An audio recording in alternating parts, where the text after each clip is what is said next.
Welcome, everybody. This is Robin Elliott. I'm the Executive Director at the Parkinson Disease Foundation. It's my great pleasure to welcome you all to the fifth talk in PDF's fourth series of expert briefings.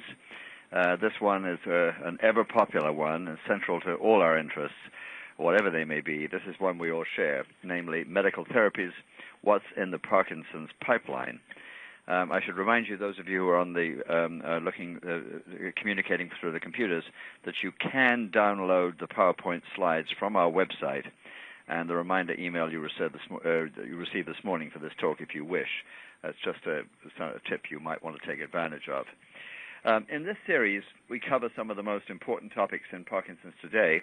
We actually picked them from crowdsourcing. That's a phrase of the moment, which I learned about a year ago, and we crowdsource here by asking you, our communicants in these seminars, these mass seminars, to tell us the topics you're interested in. And this is one that always comes up, and we're very happy to say that this is a series that really does reflect the views and interests of the people who participate. I should say that I'm very grateful to the sponsors for this series, two companies. One is AbbVie Incorporated, used to be called Abbott Pharmaceuticals, changed its name, AbbVie, and Teva Neuroscience, and a third company, UCB. So we're very grateful to AbbVie, to Teva, and to UCB for sponsoring this series. I should remind you, those of you who don't know us at the PDF, that this is only one of the things that we do. If you're interested in finding out other things that we do that you might be interested in and to take advantage of, please do visit our website, which is the shortest domain name in the business, www.pdf.org,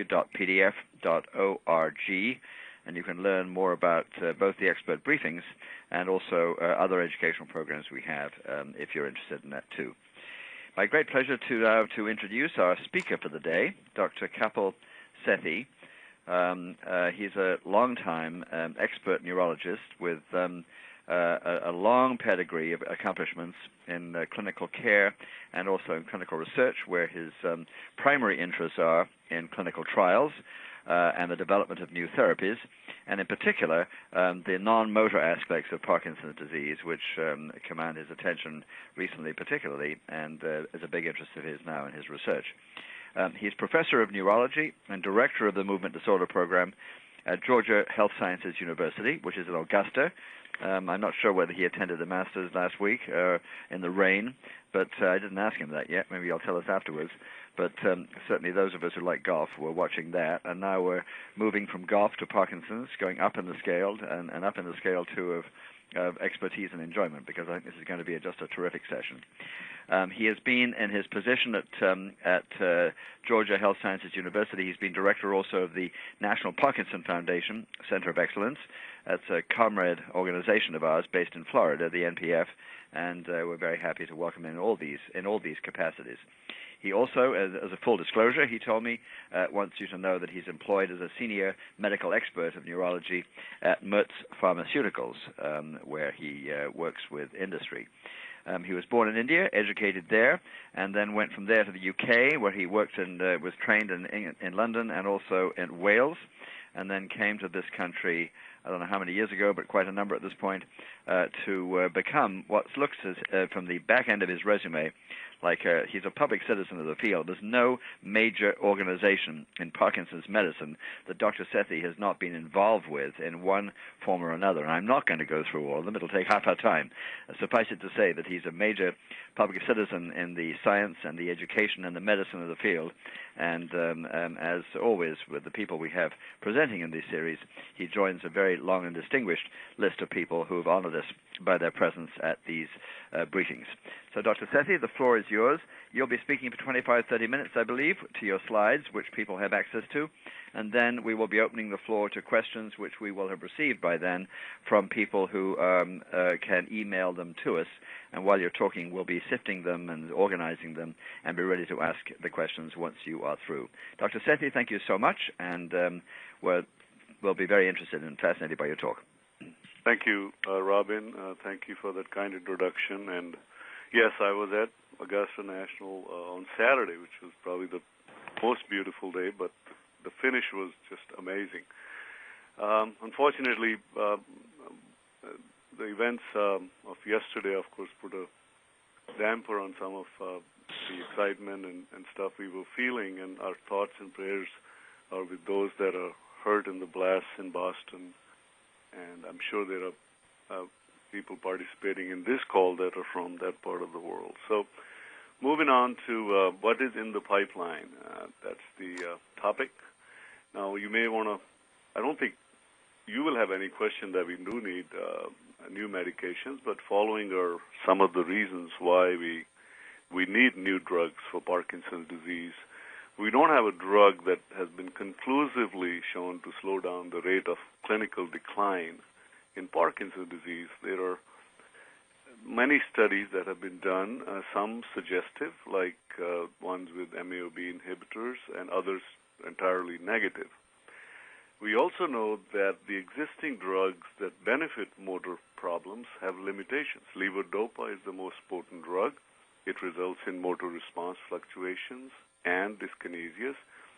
And dopamine agonists are not as potent and also have the additional baggage of causing neuropsychiatric side effects, including but not limited to impulse control disorders.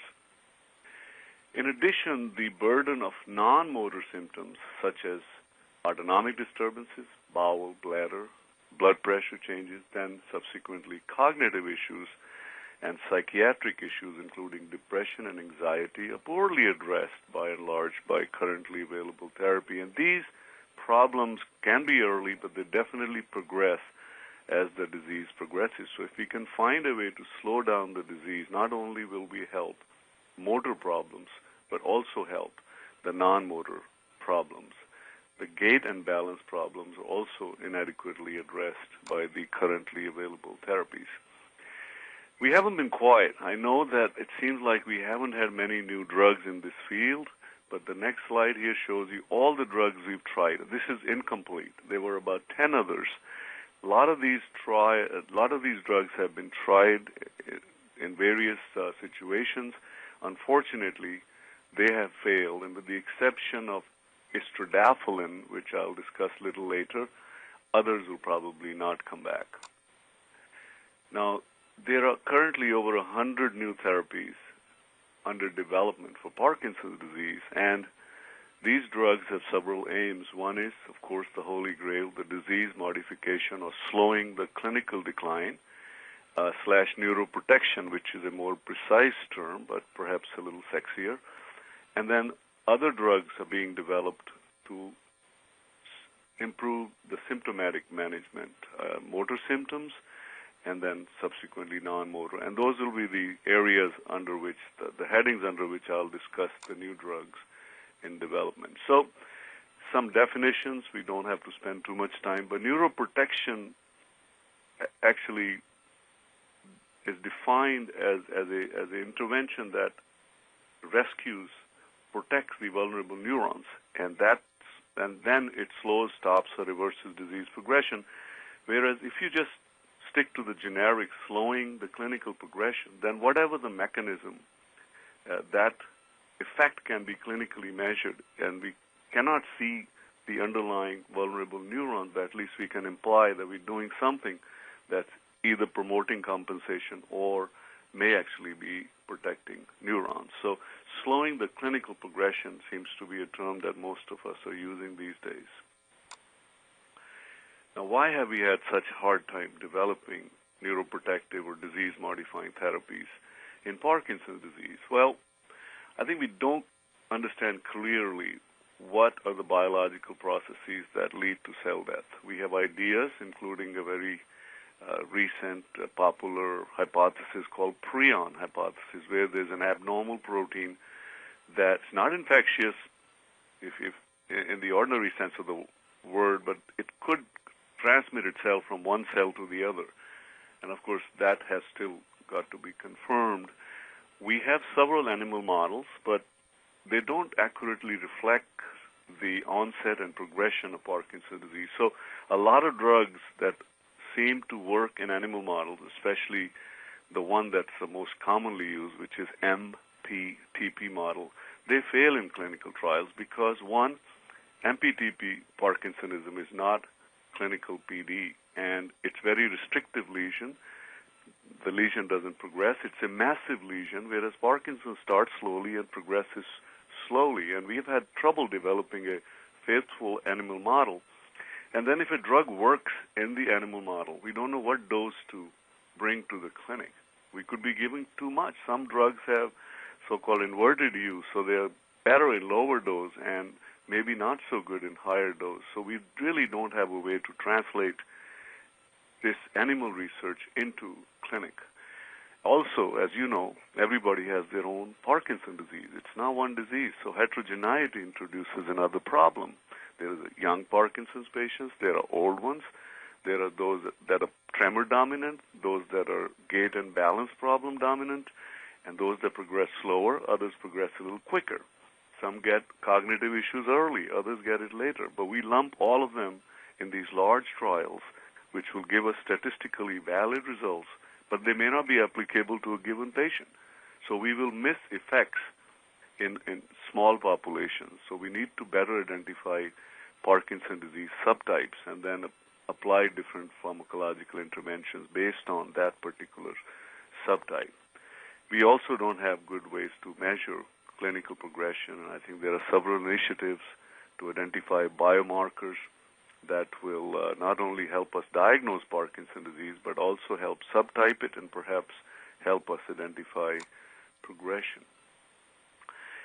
Having said that, it hasn't stopped us from doing multiple trials, as you saw in the prior slide, but ongoing trials, the initiative of National Institute of Health, the NET-PD group, we've been using creatine for many, many years, and I'm eagerly awaiting the results. Obviously, creatine is available over the counter, but it was specially prepared for this particular trial.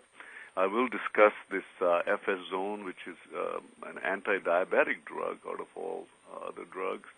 And then I'm going to talk about a calcium channel blocker, and these long names we don't have to worry about, but I will go over the mechanism by which they might work to slow down the disease, and inosine, which elevates the urate levels. And I'll come back to these in a little bit of detail. These is Reserpine and inosine.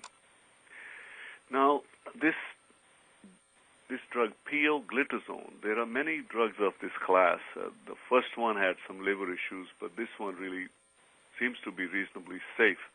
And it stimulates some receptors in the cell that lead to anti-inflammatory and anti-apoptotic effects. And apoptosis is a programmed cell death, and it seems to prevent this kind of cell death in some animal models. And this is being looked at for in a futility study to see if it will give us a hint whether to proceed for a long-term simple study over many years to see if it affects Parkinson's disease progression. Another interesting approach came out of Chicago research. This was published in Nature back 2007. The brain, the areas of the brain that are susceptible to neurodegeneration can be so close together, like the substantia nigra zona compacta that is susceptible, and something that's less susceptible, that's the ventral tegmental area. They're so close to each other, but what is the difference between these two cell groups?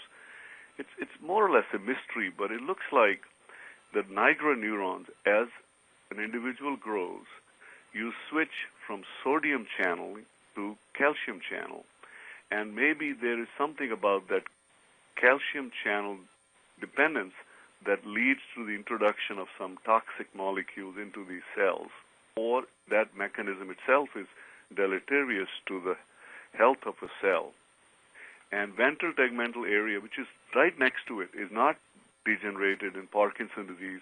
It doesn't seem to switch, which suggests that maybe the switch has a role to play. So if you block the calcium channels, you go back to your sodium dependence, and that may be protective. And that was shown in an MPTP mouse model where Reserpine actually protected the mice against cell death induced by MPTP. Now, I've already alluded to the fact that MPTP model is not a faithful model of Parkinson's disease, but certainly we are hoping that at least in some cases it'll guide us to develop agents for neuroprotection. MPTP model seems to be a good model to predict what drug causes dyskinesia and motor fluctuations and so on, but it's not a good model to assess neuroprotection.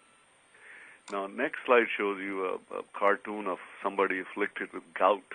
Gout is very painful, especially the acute attacks, can lead to gouty tophi and so on and so forth. So having high urate is not always good, with one exception, and that is that if you have high urate, you're less likely to get Parkinson's disease. What is it telling me? I don't know. Urate has some antioxidative properties, but it may have other actions that we don't understand. And so what they've done is they're giving an agent called inosine to increase the urate and see if that will slow down the progression of Parkinson's. The first step is CSF, cerebrospinal fluid analysis, to see if we can actually effectively increase urate level in the central nervous system, where probably it will have some benefit, if anything. I was only going to talk about medical therapy, but I know that the question of gene therapy is going to come up, and I'm not an expert, but I can tell you that right now there is one gene trial that is ongoing. It's employing a ligand, nurturin, which is made by Surgene Pharma. It's attached to a viral vector that itself is harmless, and it goes into the brain, and then it stimulates the GDNF, the glial-derived nerve growth factor receptor. And that will then result in better cell survival and perhaps better connectivity, and therefore improve symptoms in Parkinson's disease. But remember, the earlier trial using nurturin only in the putamen failed. But now what they're doing is they're giving enough into the nigra as well as putamen. It seems like if you give it in the putamen, the nigrostriatal tract in Parkinson's disease doesn't transport things as well as they had hoped to. So if you put it directly in the nigra, perhaps you'll make a difference. But again, this is only affecting the motor problems, not any of the non-motor issues. So that's the limitation of gene therapy. What I was excited about was this next drug. It was Cogain. There's a number attached to it, and you see there are three slides, pictures on the right. If you give somebody a normal mouse just saline, these are the number of cells on the top. If you give them MPTP, which will destroy many of these cells, and then just treat them with another shot of saline, the cells die. But if you pre-treat the animals with this oral compound, you protect the cells, which is quite an interesting finding. But as I said, it's been shown with many, many agents in MPTP models. And this drug, the PYM 50028, goes through the blood-brain barrier, and it enhances nerve growth factors in all neurons. So as I said, there's motor problems, there are non-motor problems.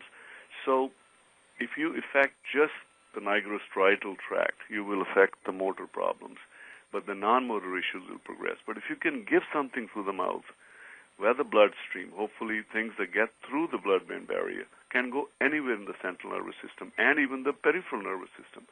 And if you can enhance cell survival in all these different places where Parkinson's disease pathology exists, we will have something that actually slows down the clinical progression of Parkinson's disease. I was excited about this drug because it also seemed to work in MPTP primate model, which is a tough model, again, to predict the effects in human. But unfortunately, the phase 2 trial failed to meet the primary endpoint, which was how quickly the Parkinson's disease progresses. But this doesn't mean this is the end of the story, because I think this is where the future is. You've got to have something we give systemically that protects cells all over the place.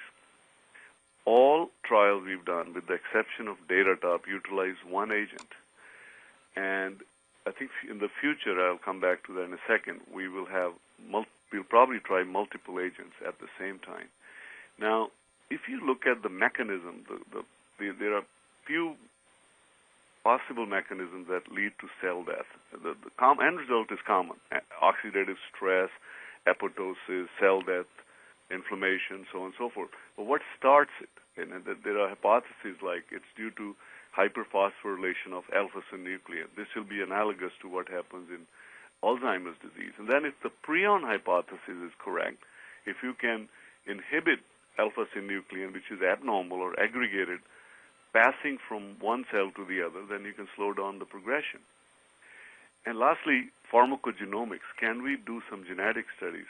There is most common dominant mutation in apparently sporadic Parkinson's disease is LRRK2 mutation.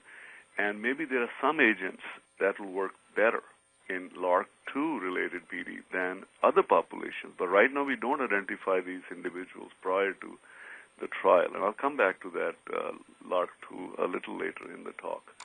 But I'm very fond of cocktails. Obviously, those of you who know what I'm talking about, they make life pleasant in moderation. But here I'm talking about another kind of cocktail. That's cocktail of drugs, medications.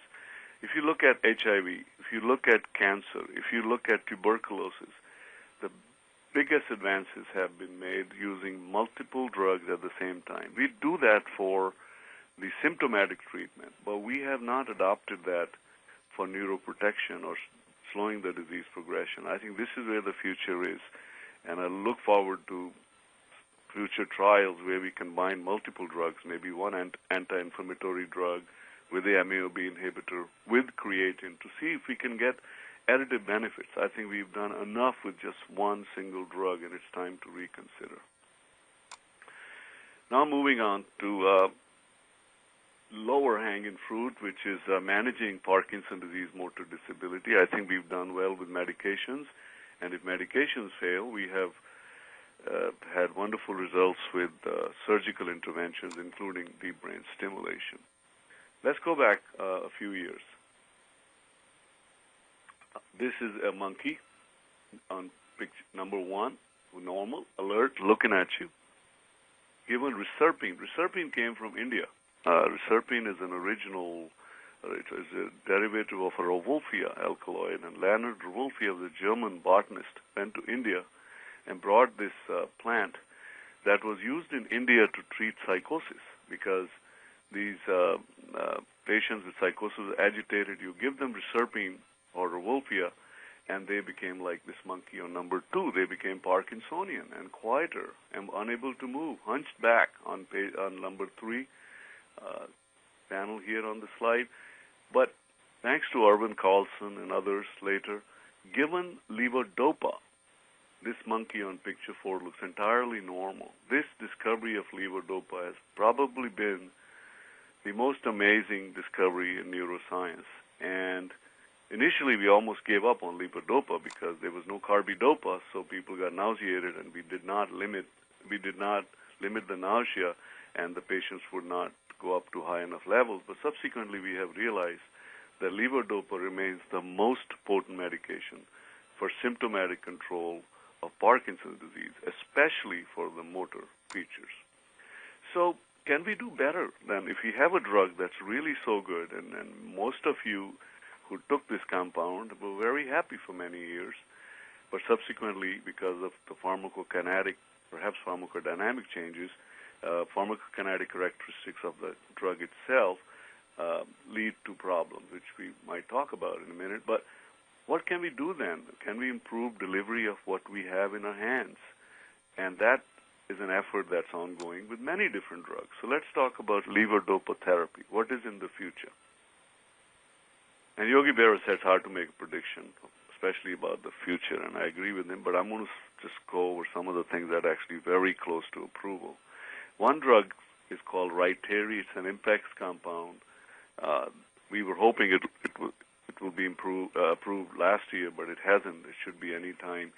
It's a drug that's delivered. It's got a special delivery system, so you have a more prolonged delivery to the small bowel. There's a very small portion of small bowel where we get the absorption, and this drug improves the absorption and prolongs the duration of levodopa.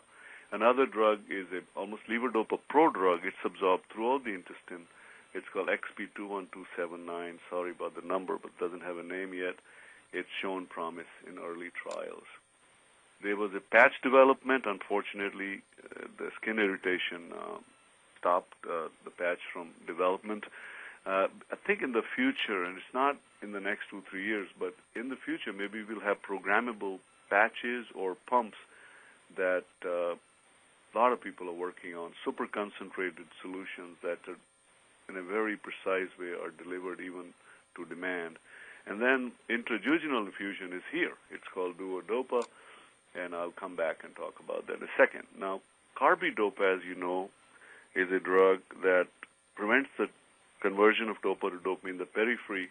But how much do we need and how should we deliver it has always been unclear.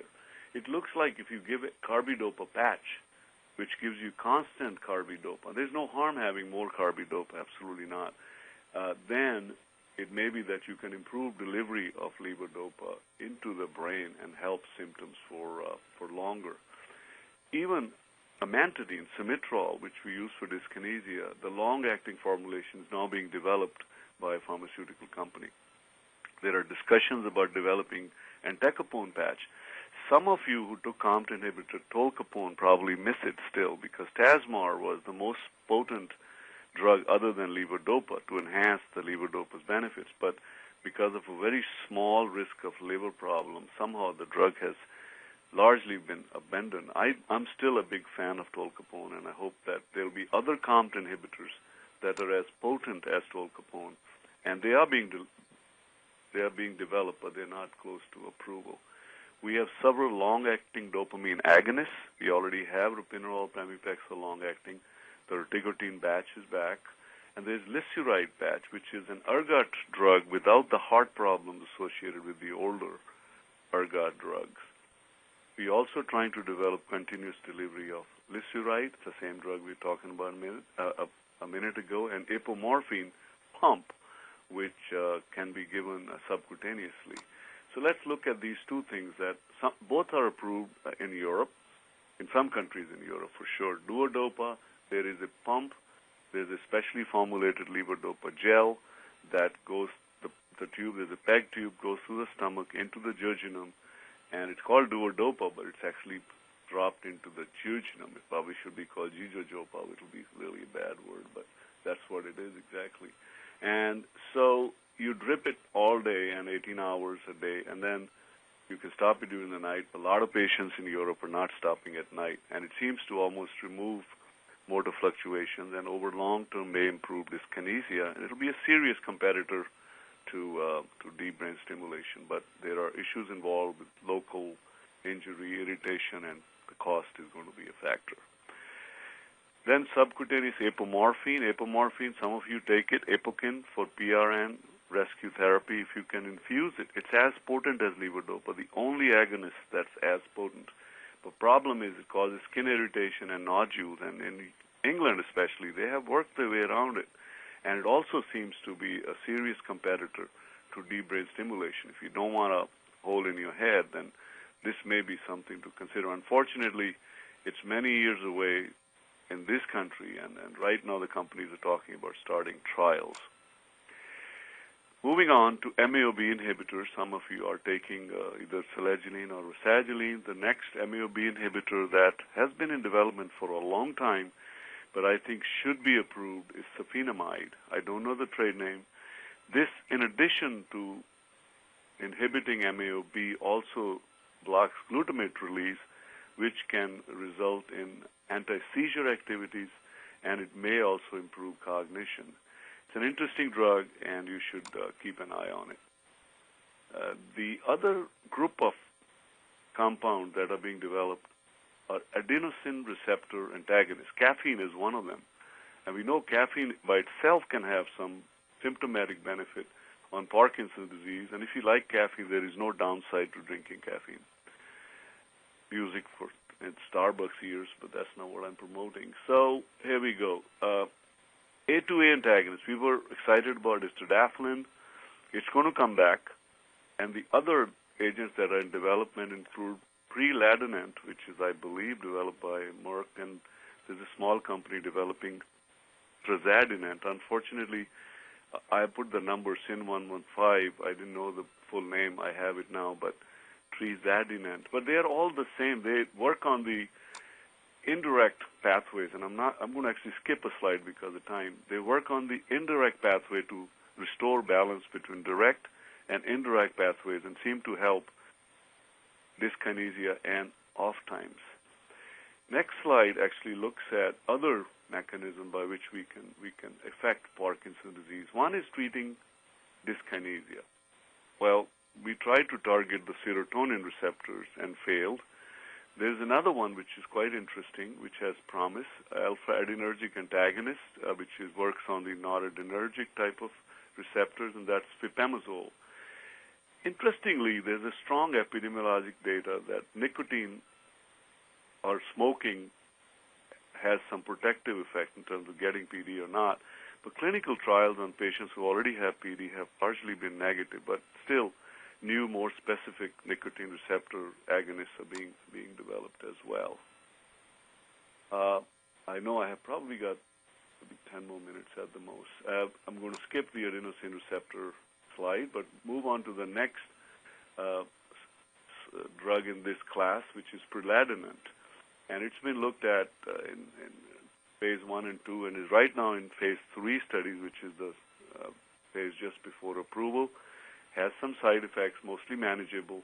Doesn't look like that liver problems will be an issue except in high dosages, so we got to keep an eye on that. But it seems to be quite safe. Now, how about dyskinesia? I talked about the 5-HT receptors drugs that fail, but how about can we target other neurotransmitters? And one of the ones that's been always talked about is glutamate. Glutamate is very important for learning, but it's also very toxic in high concentration. It's excitatory, which is not very, very good. In Parkinson's disease, the cortex projects to the striatum through and release. There is a glutamate release.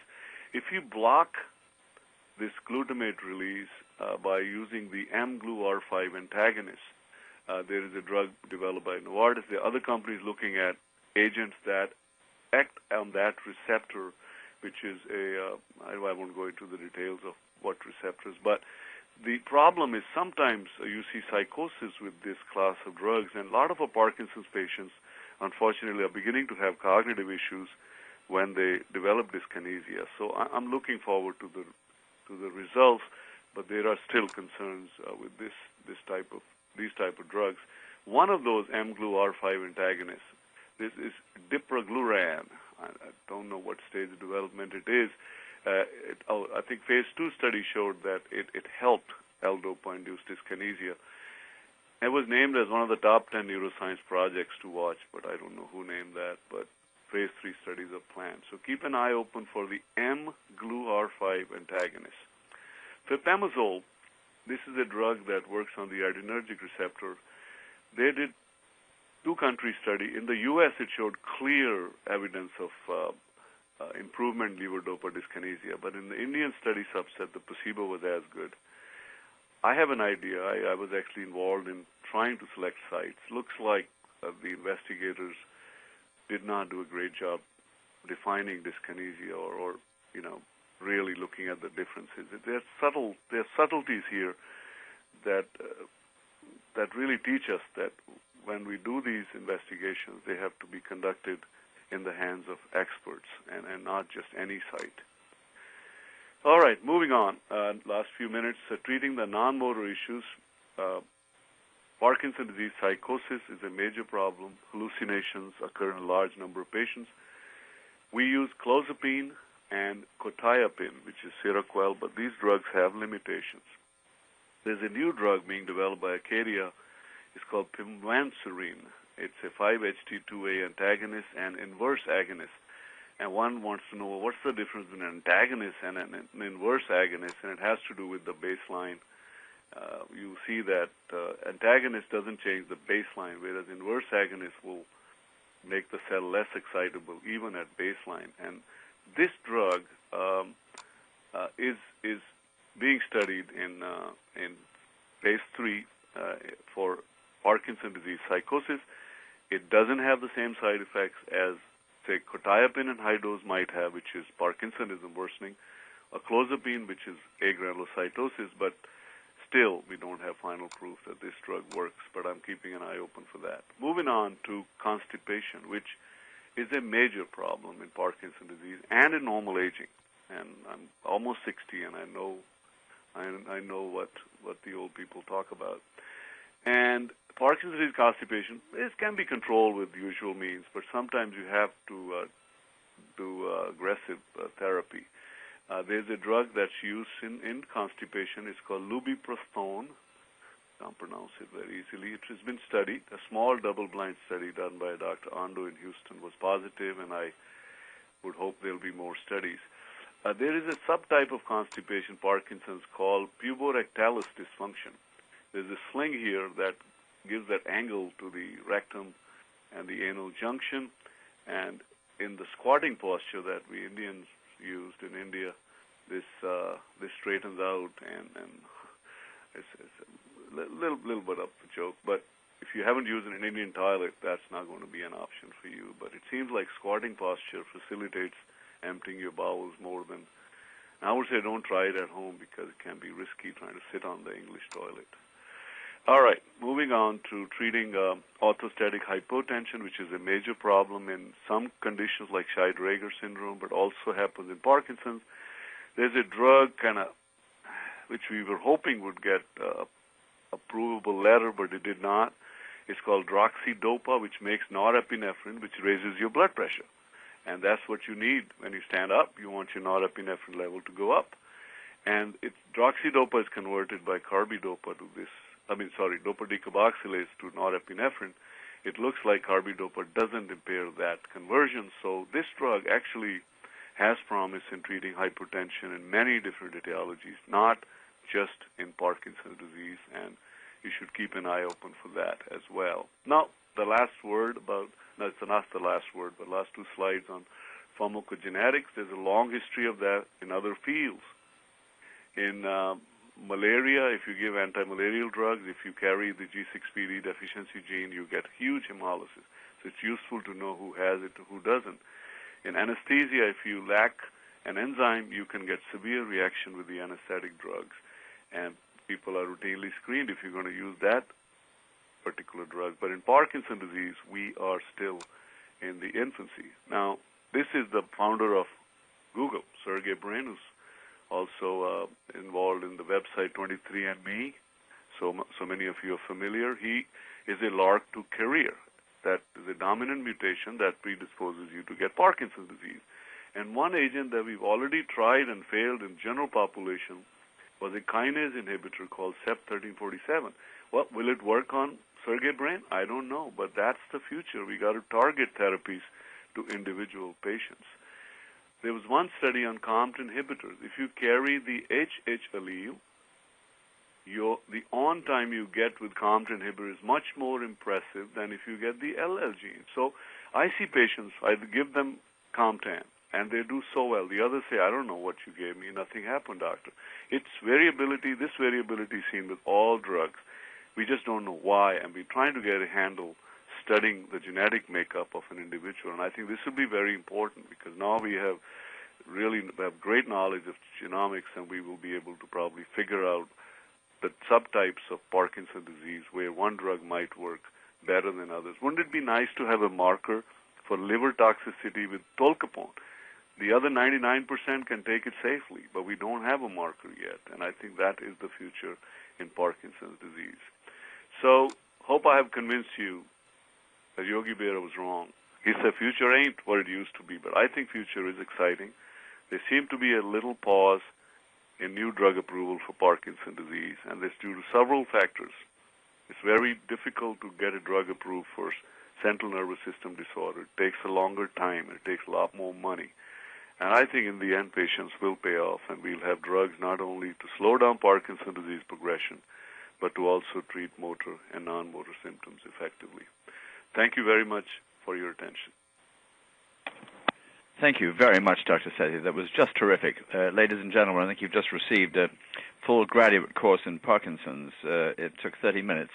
you pick up your diplomas on the way out, even complete with a reference to the American national sport from a gentleman who was born in the Indian subcontinent. I think compliment you on that too, Dr. Sethi.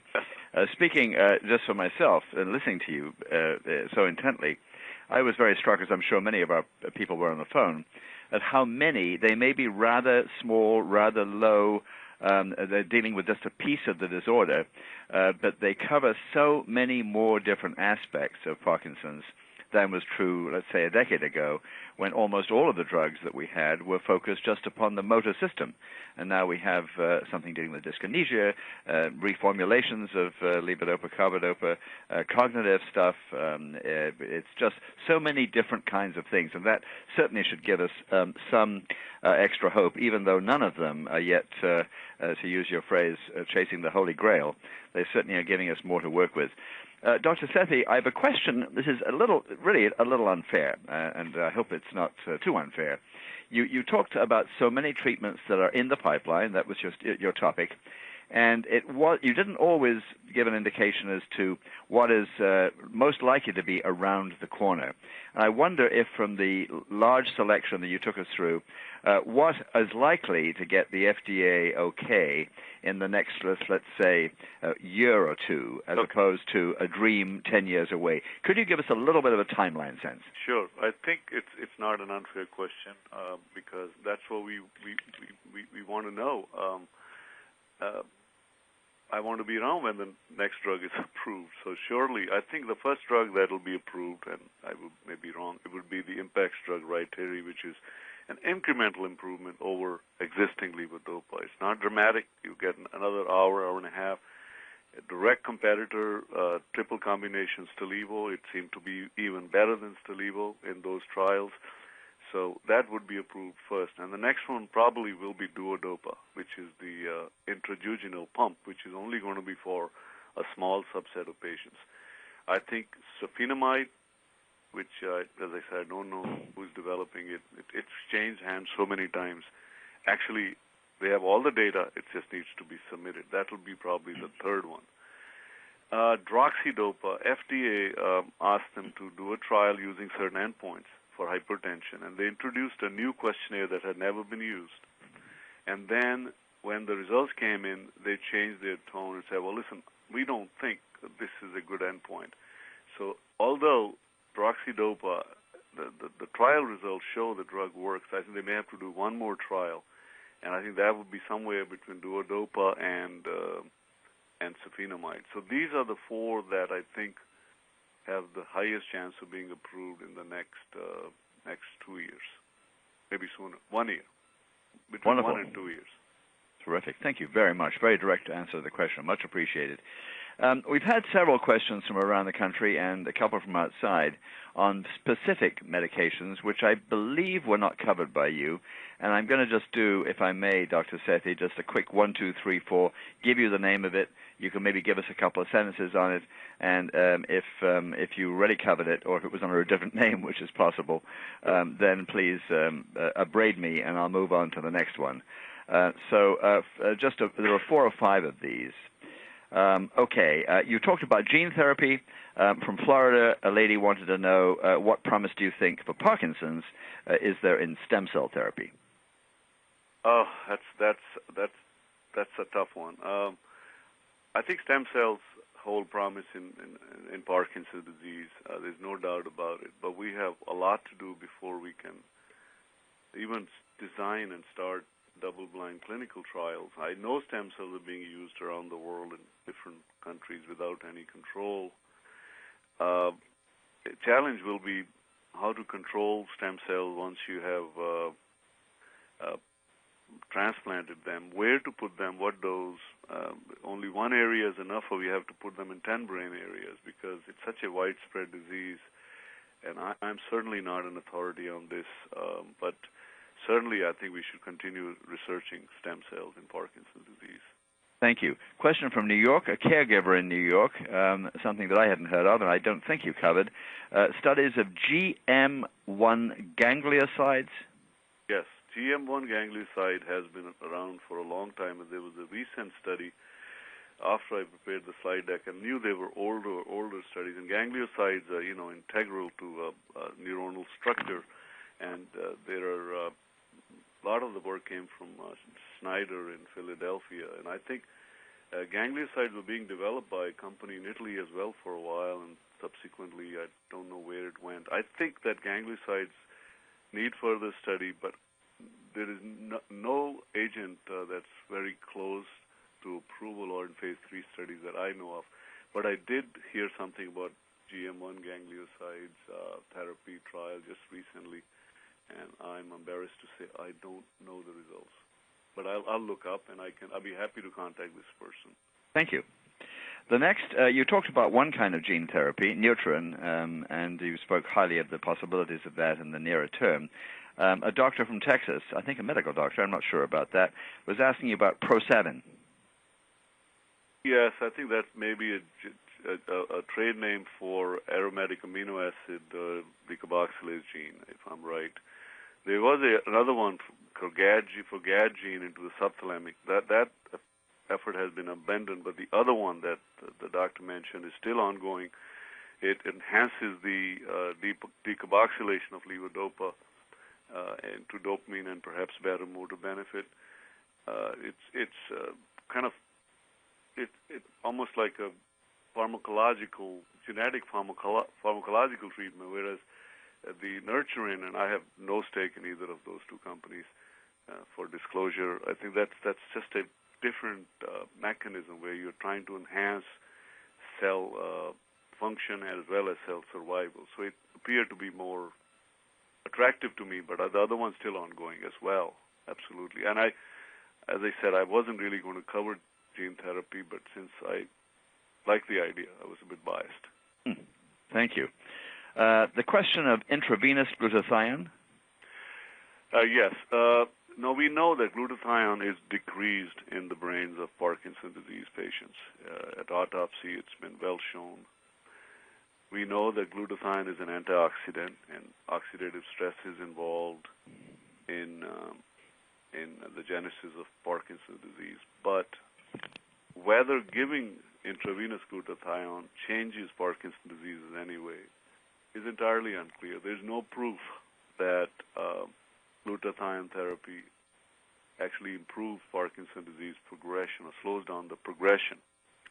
I know that several of you are believers, and I, don't want to dash any hopes. I mean, if there are costs involved, there are side effects involved, and there are a lot of physicians that are willing to offer treatments that are not yet fully studied and are claiming success, but I'm not a believer, and I would not encourage anybody to go get it. Thank you. Your candor is appreciated on all fronts, and thank you for being so direct with us.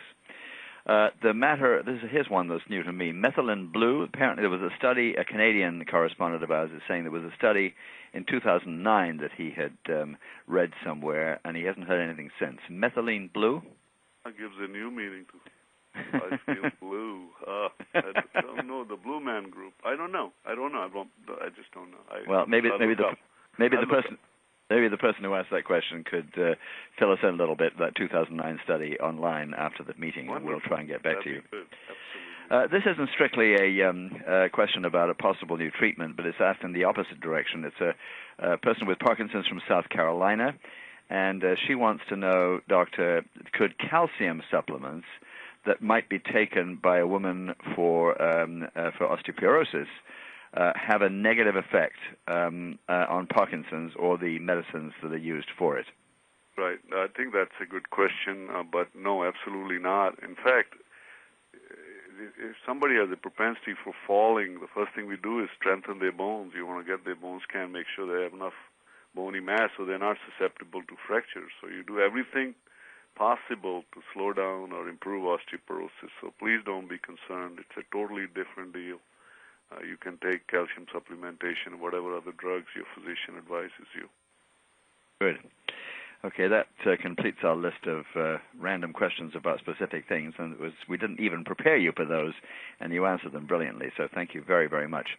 On another subject, we have a caller from Israel who was noting that deep brain stimulation is used extensively in the country of Israel to enable people to live less with some of the dopamine agonists and some of the other medicines for Parkinson's that may have side effects. So they use surgery somewhat earlier than they do in she thinks, in the United States.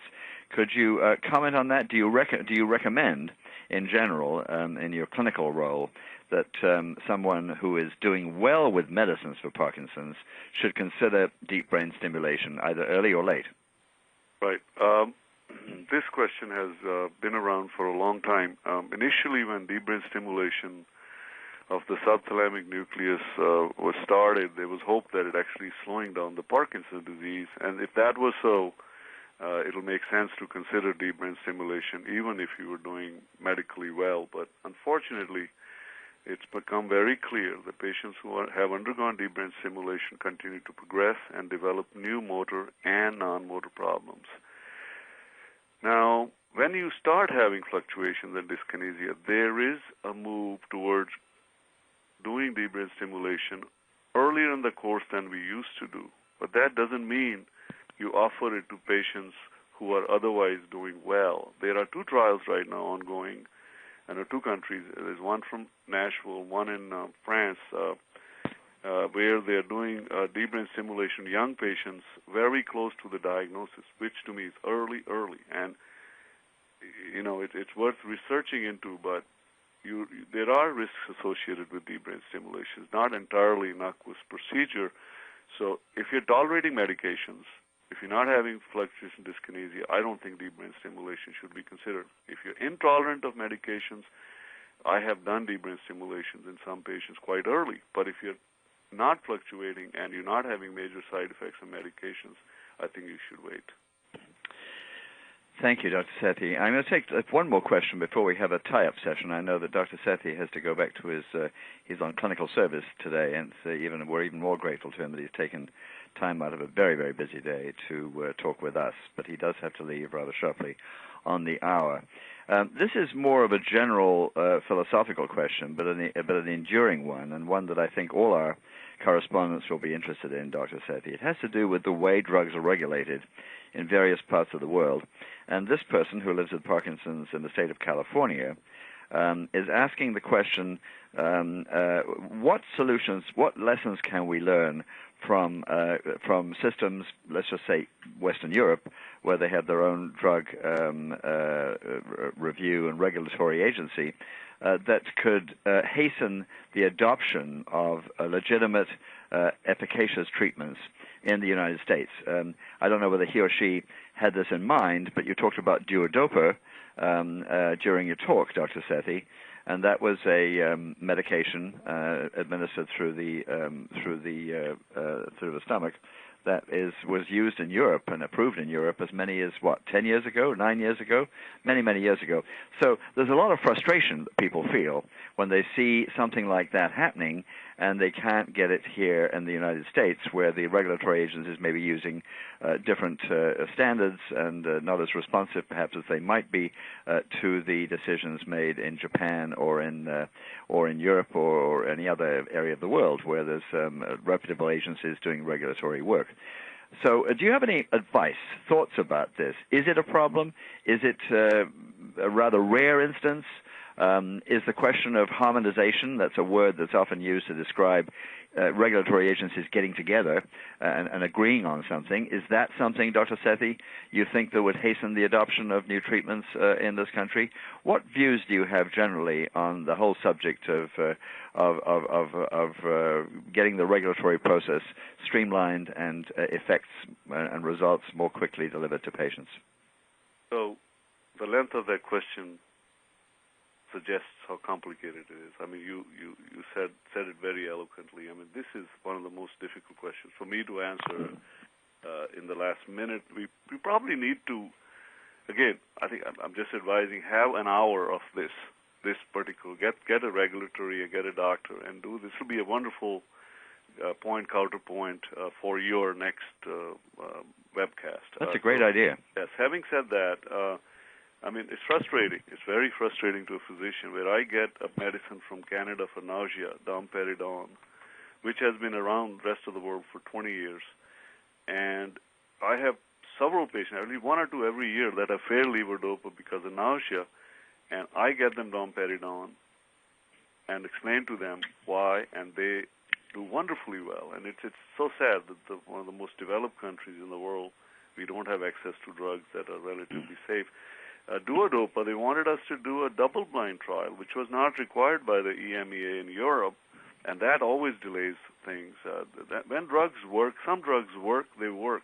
Levodopa was approved as an amino acid. It was not even, it's really a naturally occurring amino acid, and I don't think it went through double-blind trials, and it works. When it works, it works. So sometimes, we need to use common sense, and you're right, harmonization might be the way to go in these therapies that are quite expensive, very hard to develop, and for which we have evidence over 30, 40 years that the drug actually works. All we are doing is improving the delivery of the drug. You shouldn't hold that to the same standard as an entirely new compound. So, but who does that? I mean, that's the question. This is a much bigger problem than we can address here, but it's a wonderful topic for you to discuss. That's wonderful. Again, mindful of your time, you may have to hop off while I'm doing my public service announcements. And right. Just in case you do have to hop off, may I just say first how very, very grateful we are. There are 442 people who have been listening to you avidly for the last hour.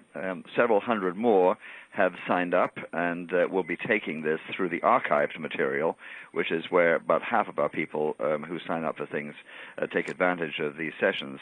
And all of us, if you could hear the applause, we don't have the facility for this, so you won't hear it, but everybody's clapping quietly at your terrific presentation. Certainly at the Parkinson Disease Foundation office, we're doing this right now as I'm speaking. So thank you so much, and I will proceed with my PSAs, if I may. First of all, to thank our sponsors for the series, Expert Briefings, AbbVie, formerly Abbott Pharmaceuticals, Teva Neuroscience, and UCB, three companies that support our series generously, but let me assure you they have nothing to do, nor do they seek to have anything to do with the editorial content of what we do, which is entirely the responsibility of the PDF and its expert advisors like Dr. Sethi. I want to remind you, those of you who are regulars, you know this already, an archive of the event will be available to you starting next week, Tuesday, April 23rd, at www.pdf.org. We will send you an email when it's available so that you can listen to it again or let your friends know about it and enjoy it again. Certainly it was, he covered so much material, I for one certainly want to hear it at least once more. For those of you who are seeking continuing education credit, CEU credit, we will be sending you an email this very afternoon with a link you can use to take the required test, and we hope you'll take advantage of that. I'd like to announce also the next briefing in the series. It's going to be on Tuesday, June 4th. We always do them on Tuesdays. We always do them at 1 p.m. Eastern Time, United States time, and everybody else takes their cues from there. And this one is Tuesday, June 4th, and it will be delivered by Angela Roberts-South, and she will be talking on the subject of improving communication in Parkinson's disease under the rather charming title and meaningful title of One Voice, Many Listeners. So if you're interested in communication, this is one of the topics that came up when we crowdsourced you, and we take it seriously. A very, very important issue in Parkinson's, how people speak and how people listen to those who speak when they have Parkinson's. And this will be on that subject on Tuesday, June the 4th. Please do take a minute, as most of you are very good at doing, to complete our online survey. We do take this very seriously.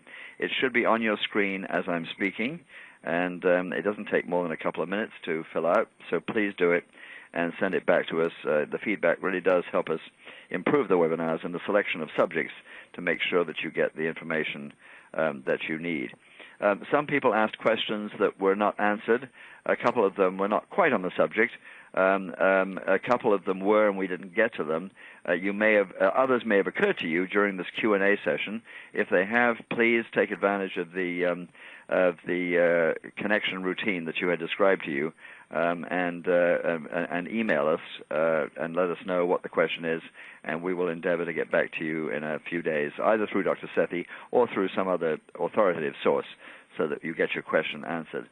Then it all just remains for me to thank you very much for joining us and making this such a special occasion. Hope you had a good time listening to it, as I certainly did. We will look forward to hearing you and knowing that you're there again on June 4th. And in the meantime, for those of you in the Northern Hemisphere, have a very lovely spring season. And we'll look forward to connecting up with you at a future occasion in the near future. Thanks a lot. Goodbye. Enjoy. Bye-bye.